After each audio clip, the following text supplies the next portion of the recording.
கரூர் வெங்கமேடு பகுதியில் நாஞ்சில் சம்பத் பிரச்சார கூட்டத்தில் கல்வீச்சு. ஒரு காவலர் உட்பட 4 பேர் படுகாயம்.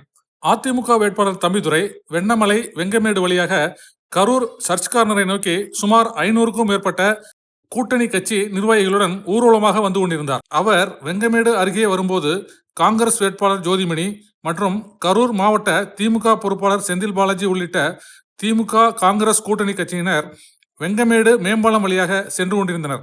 ஜோதிமணியின் பிரச்சார வாகனத்தில் சிறப்பு பேச்சாளர் நாஞ்சில் சம்பத் பொதுமக்களிடம் வாக்கு சேகரித்துக் கொண்டிருந்தார். அவ்வழியாக வந்த அதிமுக கூட்டணி கட்சி நிர்வாகிகள் சிலர் திடீரென தகராறில் ஈடுபட்டதால் அவ்விடத்திலிருந்து நாஞ்சில் சம்பத் வேறு காரில் ஏறி சென்றார்.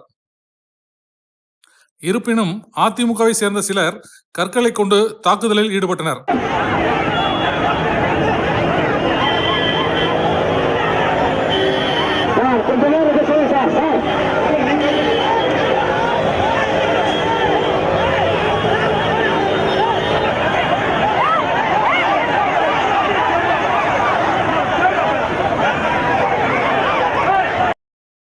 இந்த தாக்குதலில் வெங்கமேடு காவல் நிலையத்தில் பணிபுரியும் செந்தில் என்ற காவலரின் மண்டை உடைந்தது.